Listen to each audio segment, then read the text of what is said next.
Welcome back to RP Excellent. In this video, I'm going to show you how to use the offset function in Excel.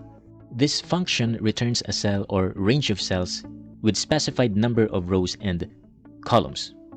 Offset is more powerful if combined with other formulas that requires a range. We may combine it with Vlookup, SUMIF, COUNTIF, pivot, data validation, and any other formulas that can handle ranges. Let me show you how to use the offset alone. We want to get the sales amount on the 3rd of January in this sample. So we'll start with the offset and then reference or the starting point from which you want to offset. In this case, I would use the header, and it will ask for the rows, which could be a positive number going down or a negative number going up from the starting point. In this case, we want to go down 3 times from the starting point to get the 9,500 sales amount. So we'll go down 3, and we'll use a positive number if we want to go right, and we'll use a negative number if we want to go left from the starting point. In this case, we're not going either right or left, so we'll use 0. Then we have the height and width, which are optional, and we're not going to use them now, but I'll be showing them to you later. So let me finish this formula and show you the result. And there you have it. We have the 9,500 sales amount. On our second example, we need to get the sum of the sales amount from the 3rd up to the 7th of January. So let's go ahead and use the offset, and we'll use the same reference. We'll go down 3 rows from the starting point, and we're not gonna move our column either right or left, so we'll use 0. And the height would be starting from the 3rd of January to the 7th of January. That's 1, 2, 3, 4, 5 rows, so we'll use 5 for the height. And the width will be 1 since we don't have a multiple column. We will end the formula in this way. As you can see, it's not giving us the correct value because it's only giving us 8,800. The offset that we have made is for a range from C21 up to C25. Using the offset for a single cell would have no issues at all, but if you're using the offset for a range, you would have to combine it with a formula that can handle a range. So in this example, we're gonna add the sales amount from the 3rd to the 7th of January. So the total again should be 47,200, and we're gonna wrap this up with a sum formula in this way, and we got the same amount, 47,200 sales amount. Now we're gonna use the offset with a larger set of range. We'll combine it with a simple drop-down list and a Vlookup. If you haven't learned how to create a drop-down list, you may click on the card on top. And if you haven't learned how to use Vlookup, you may click also on the card on top. Vlookup and dynamic drop-down list link will be included in the description.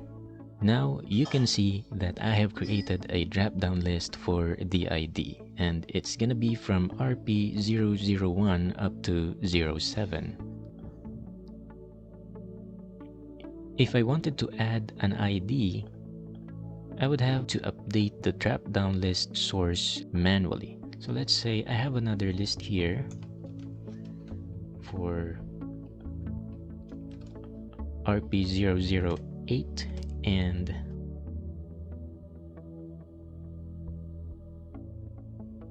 we're gonna name it as test name 1 and another ID which is RP009, and we're gonna call it test name 2.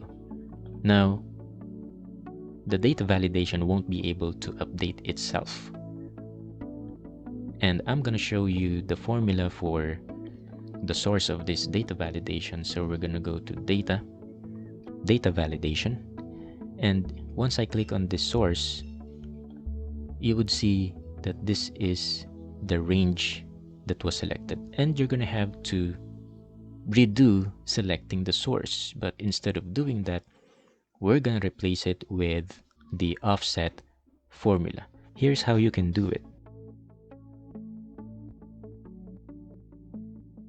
Offset, and the reference is the ID, and we're gonna go down one row from our reference because this is the start of the range that we want to consider, and we're not going to right or left. We're gonna stay in the same column. We're gonna put 0 for the columns. As for the height, we won't be able to put a fixed number here, so we're gonna use another formula that will help us make it dynamic. With the help of count A, it would then count the number of cells in a range that are not empty. So as long as it has a value, whether if it's a text or a number, it will be part of the count. So count A, we're gonna use this range, and actually you can extend that close bracket. And since we're only using the ID for the drop-down list, there's no need to have a multiple columns. So for the width, we're only gonna use 1, close bracket, and enter. Now it's showing a result of RP004, but that's not really what we want to do with this formula. So we're just gonna go ahead and copy the entire formula and replace it with the data validation source in this cell, I36. We'll go to data validation and replace this source into the offset that we have created. Let's go ahead and test. So RP008 and 09 were added, so it should now be part of the drop-down list. So this is an added technique if you want to make your drop-down list to be dynamic, so that whenever you need to add more information, more details, you wouldn't have to update your source again and again. Let's go ahead and use the Vlookup to get the name. I'll be removing this and this for the meantime. So we'll start with equals Vlookup. Lookup value is this ID, I36, and the table array is this portion. This is the range, and we're looking for the name which is in the second column, so that's column 2, and we're looking for the exact match, which is false or 0. Now we got the name, and the range that we have is up until RP007. So if I press F2, it would show you the existing range on where to look for. So what if we have RP008 and 9, and those names are gonna be test name 1 and test name 2. Our drop-down list would have no problem updating the list, so it's showing you the RP008 and 9 that were just added. But if you select them, Vlookup would just give us an error because the range that we have for this, again, is only up until row 42. So that's why we're gonna use the offset to make this one more dynamic. So we'll use offset, use the same reference, we'll go down one row from the reference because this is the start of the range that we want to use. And we're just gonna stay in the same column, so therefore we're not going right or left. So that's 0. As for the height, we won't be able to use a fixed number here, so therefore we're gonna use another formula to make this one dynamic. With the help of count A, it counts the number of cells in a range that are not empty. So to perform this formula, we're gonna select just the range that we want to count. So we'll start off with B36, and you can go all the way down up to the expected number of rows that might have a data. Close bracket. As for the width, we're also gonna use the count A. So in case we added some columns in your table array, it should still be fine. So the formula goes like this.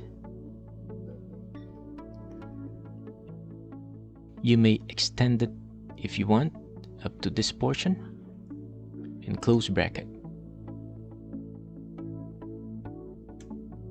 So it's just gonna give us a value error, but we're gonna copy the entire formula except the equal sign, and we'll go back to our Vlookup formula.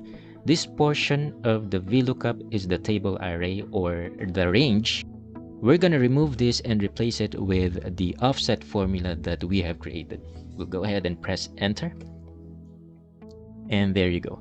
So now you can select any ID starting from RP001 up to RP009 and give us the correct name. RP009 is for test name 2.